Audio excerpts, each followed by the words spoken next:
এক দুটো দিন নয়, পাক্কা ১.৫ মাস ধরে জলবন্দী ঘাটাল। আজ বন্যা পরিস্থিতি খতিয়ে দেখতে জেলা সফরে আরামবাগ ও ঘাটালে মুখ্যমন্ত্রী।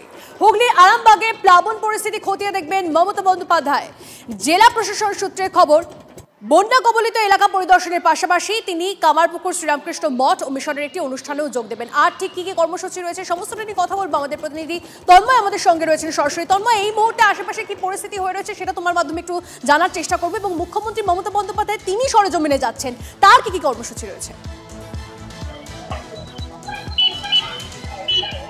দেখো, মুখ্যমন্ত্রী মমতা বন্দ্যোপাধ্যায় আরামবাগ থেকে কামারপুকুরের ঠিক এই জায়গায় এসে উপস্থিত হবেন এবং এই পাশেই চলছে মঞ্চ তৈরির কাজ।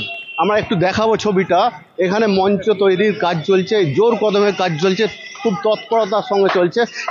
এখনো সম্পন্ন হয়নি, কিন্তু এখানেই মুখ্যমন্ত্রী মমতা বন্দ্যোপাধ্যায় আরামবাগ থেকে এসে এইখানেই নামবেন এবং এই মঞ্চ থেকে শ্রীরামকৃষ্ণের যে শ্রীরামকৃষ্ণ মঠ আছে কামারপুকুরে, ওই মঠের 2টি প্রকল্পের এখান থেকে শিলান্যাস করবেন।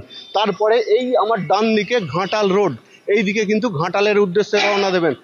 মুখ্যমন্ত্রী কামারপুকুরে আসার পথে আরামবাগের যে মুন্ডেশ্বরী নদী পড়ছে, অন্যদিকে পুরসুরাই যে দামোদর নদী পড়ছে, এখানেও নামতে পারেন।